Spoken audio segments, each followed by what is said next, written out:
Sabi niya, wala na. Wala na. Ikaw na. Ikaw na talaga yun. Tapusin na sa likod mo. Tulad na lang kamo sinabi ni...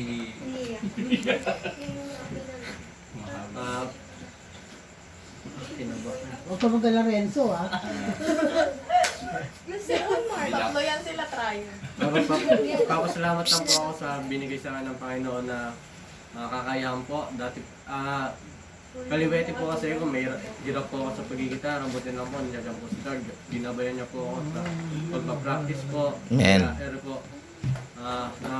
nakatugtog na po ako sa ating church ng medyo maayos, yun po. Praise God. Tapos po, sa mga kaibigan ko po na Brotherly Ham. di ko po ka-religion na sinasabi po nila, uy, sumama ka sa amin, magsasagala tayo. Pero di po nila naisip kung ano po yung sinasama nila. Sabi ko po, di po ako makakasama sa ganyan. Sabi nila, bakit?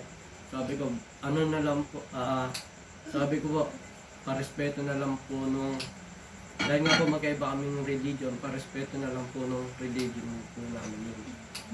Ayun, praise God. Pinapayod. Na may panindigan. Praise God. Oh, Ron Mark, ikaw, next. Sige. Sige. Yan. Wait lang. Mayaw lang ako. Para daw rinig lahat. Pag yan hindi umabot dito ah. Bulong pa lang yun.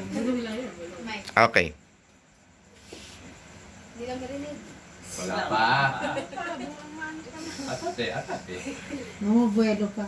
Papasalamat po ako kay Renzo. Mamaya tayo. Magpapasalamat po kay Pastor dahil po siya po yung unang nagtiwala po sa kakayahan ko na kaya ko po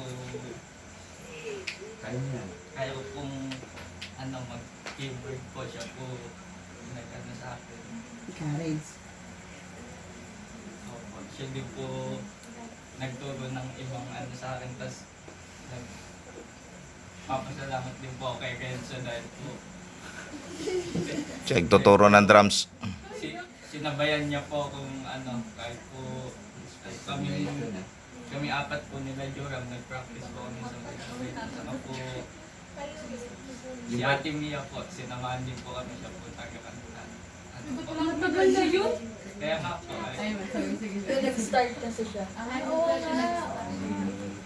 Sorry, wala kasi. nagpapasalamat din po ako kay God dahil po ginamit niya po yung munting kakayahan ko po, sabi po ni Pastor, pag-pray niyo po na gamitin po yung munting kakayahan niyo po na paglingkod kay God.